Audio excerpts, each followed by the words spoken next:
భారతీయ tech దిగ్గజం Tata consultancy service ఉద్యోగులకు good news చెప్పబోతోంది. త్వరలో ఉద్యోగులకు జీతాల పెంపు ఉన్నట్టు తెలుస్తోంది. ఆఫ్ సైట్ ఉద్యోగులు 7 నుంచి 8% వరకు జీతాల పెంపును పొందవచ్చు. అయితే ఆన్ సైట్ సిబ్బందికి మాత్రం 2 నుంచి 4% పెంపు ఉండే అవకాశం ఉంది. ఈ ఇంక్రిమెంట్లు ఏప్రిల్ 1 నుంచి అమల్లోకి రాబోతున్నట్టు సమాచారం. ప్రస్తుతం జీతాల పెంపు ప్రక్రియ పూర్తయ్యే దశలో ఉందని సంస్థ చెబుతోంది. ఇదిలా ఉంటే మెరుగైన పనితీరు ప్రదర్శించిన వారికి 12 నుంచి 15% జీతం పెరిగే అవకాశం ఉన్నట్టు తెలుస్తోంది. సంస్థ FY24లో 6 నుంచి 9% శ్రేణిలో జీతాల పెంపును ప్రకటించింది. అధిక పనితీరు ఉన్నవారు 12 నుంచి 15% పెరుగుదలను అందుకున్నారు. అయితే ఉద్యోగుల కోతలపై వస్తున్న ఊహాగానాలకు వ్యతిరేకంగా ఇటీవల సంస్థ తన వర్క్ ఫోర్స్ పెంచుకోవాలనే ఉద్దేశాన్ని ప్రకటించింది.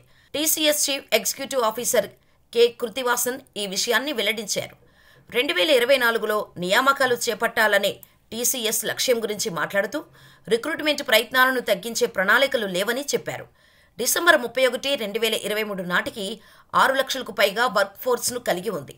డిసెంబర్ 31, 2023తో ముగిసిన త్రైమాసికంలో 11,058 కోట్ల రూపాయల నికర లాభాన్ని ఆర్జించింది.